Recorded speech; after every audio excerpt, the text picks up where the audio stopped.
You just say I'm listening. I have indeed known for a long time that thou might be a son of Baal. Whilst visiting Serlun in Sembia on my Degema, I studied with a learned man. He was a priest in Mistra and a librarian in her temple. I had the benefit of listening to his debates, and once a dispute touched a rather frivolous topic of god-children.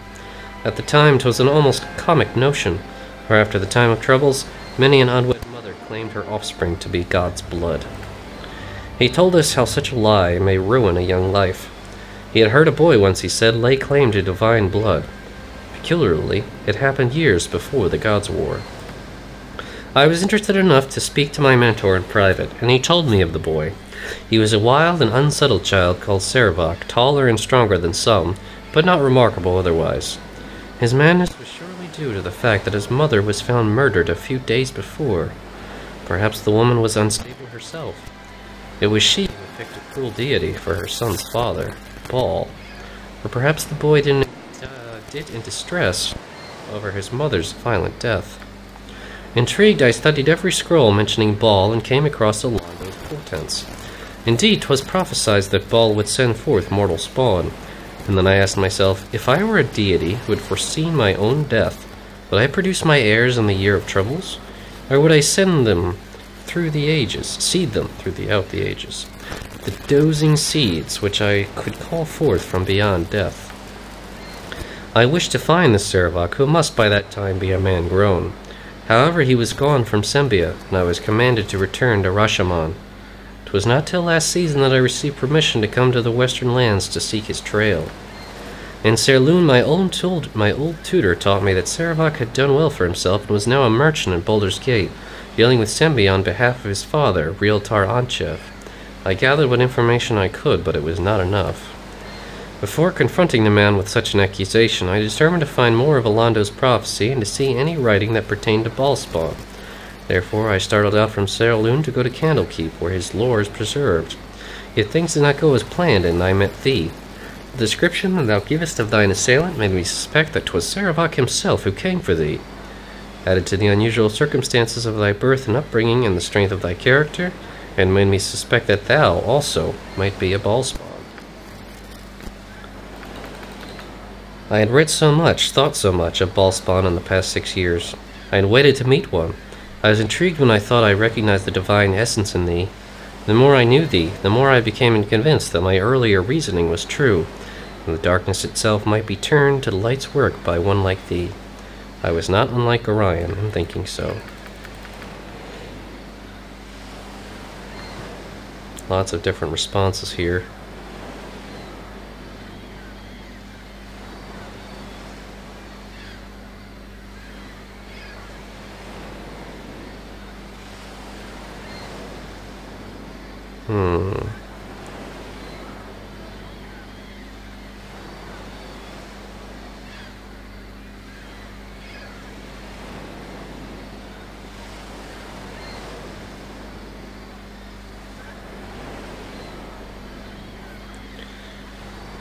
What would Kered say?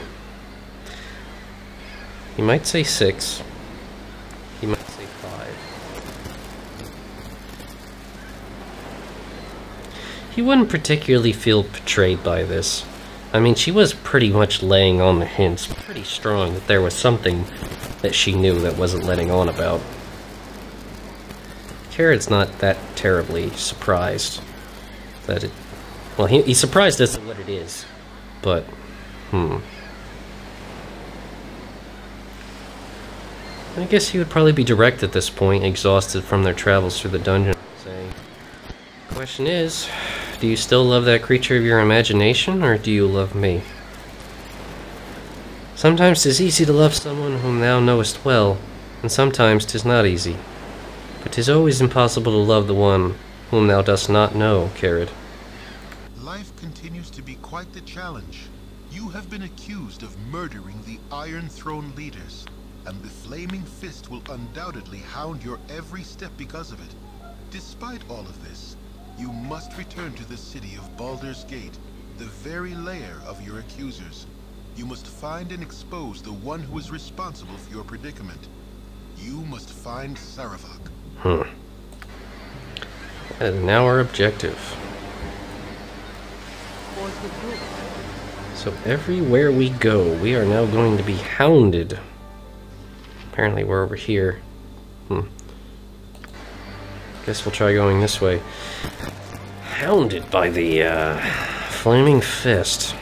Really isn't going to be any safe place for the party to stay.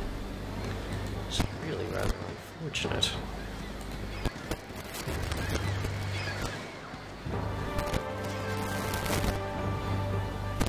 And I suppose it would probably make the most sense just to return straight to Baldur's Gate, considering time is now of the essence, and be easiest for the party to lose itself in the crowd there, rather than trying to do so in some of the smaller towns along the Sword Coast that they're more familiar with. That would make the most sense. But for now, though, after all of that ridiculous fighting and traveling, Kered is going to insist that the party wander off the beaten path, and everyone's saying, wow, and Winthrop used to tell me that diamonds don't grow on trees. Share in Candlekeep they don't. Hey Kered, cheer up. Timora favors us, seems to me. Everyone offering a bit of cheer. Yeah. They're insisting the party go off the beaten path and just rest. After everything they've been through, it's a good time to set up a safe camp a good ways from Candlekeep and just relax for a little while. After all that fighting, it just makes sense. Okay. Alright, spells. Kered, he's got lots of them. Yeah, that's good. Those are all good spells. He's never learned a fireball spell yet. How odd. Don't we have fireball scroll around here somewhere? We do! It's time for Kered to finally learn this spell. Long last.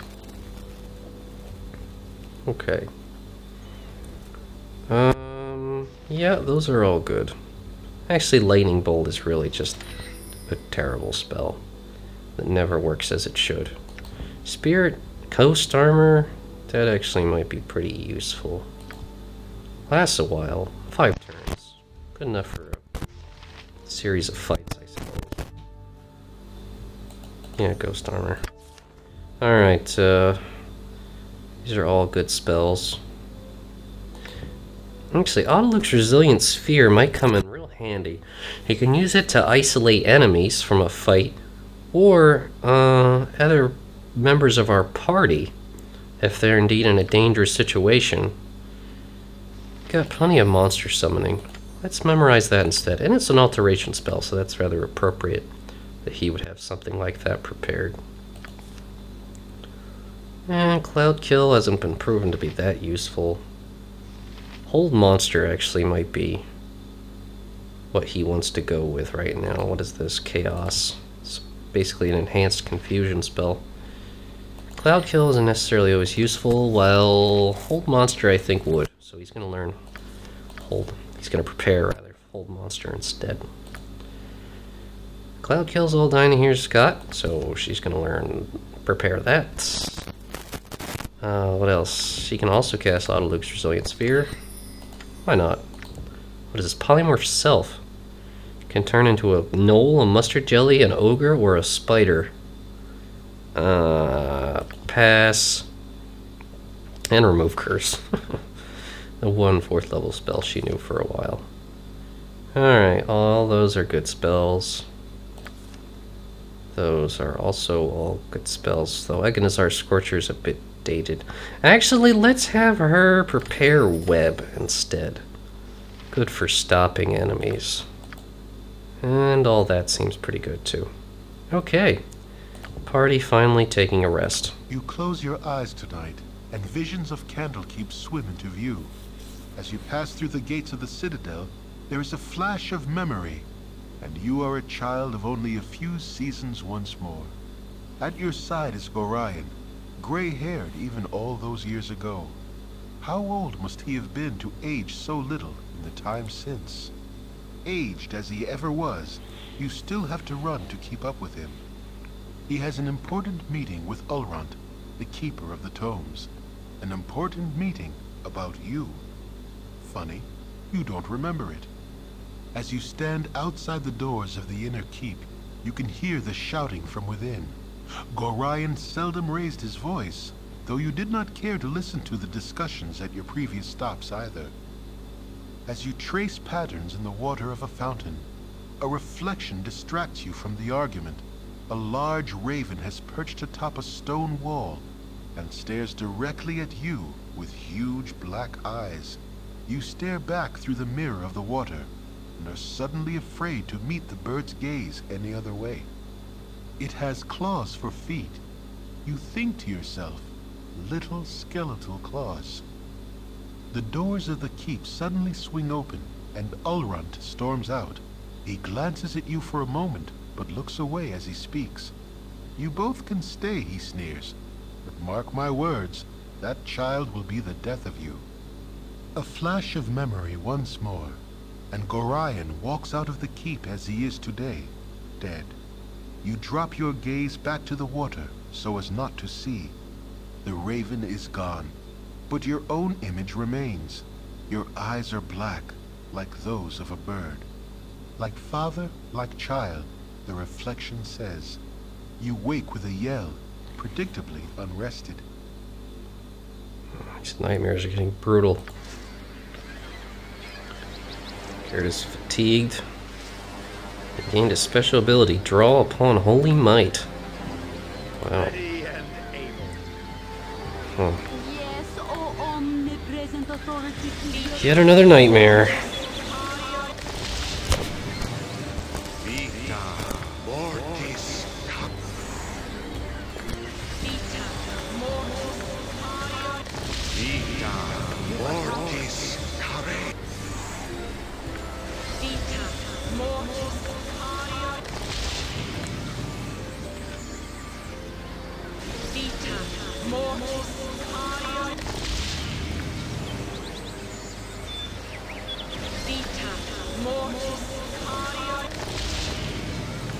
Okay, we're able to get everyone back in top shape again.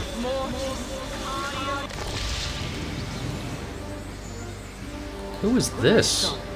There's apparently a man standing here named Chase. Hello. Nice to make the acquaintance of such a cultured personage. Hello, well, I was about to tell you not to come any closer, but that never seems to work, does it? Well, regardless, I should remain true to the genre. Don't come any closer, I'll jump.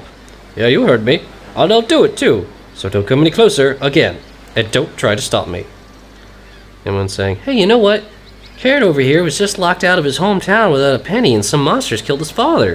If anyone here should be jumping cliffs, it's him. And do you see him jumping? So what's your problem? Alright, 3, that's kind of mean. 2. No. Kered just gonna shake his head. His face and his brain pounding after these horrible nightmares, completely unrested. He'd probably just be like, okay. Okay? You're gonna do a thing? Wow, you must have incredible faith in my will to live. No one has ever shown such trust in me, not ever. Not even Mumsy. Thank you so much for your quiet faith. I choose to live, I choose to live. Oh no, I have to get home before Mumsy finds the note. She has no stomach for such things. Oh, Jeeves, double our usual cocktails and tell her my new resolve. Thank you so much. Tra-la, life is grand once again. Everyone's saying, what a queer fellow. Eh, never mind. Must go. Much to do. What a tool. Rumbles Kered. What a tool. Oh, avoid the bears. Tools everywhere. Oh, hey, avoid the bears. So the party heads north. Kered frowning as the party passes the site where Gorion was murdered. Apparently his corpse is still there. Ay, ay, ay. It's just lazy game designing right there. Gibberlings! Oh my no! What are we gonna do? Fireball wand. Pew!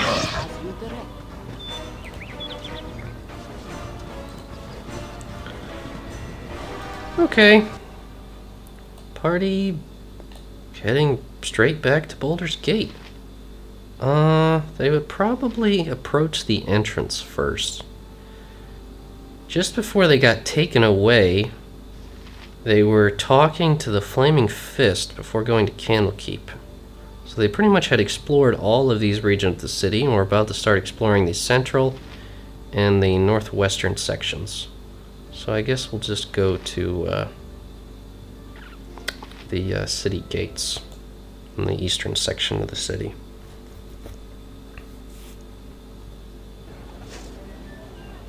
Taking a day for the party to reach there. Alright, we've been playing for a pretty good long while. It's been pretty fun. I definitely enjoyed myself. I hope everyone else has. It's been a pretty crazy adventure. Kind of surprised we managed to get through that whole area without having to rest.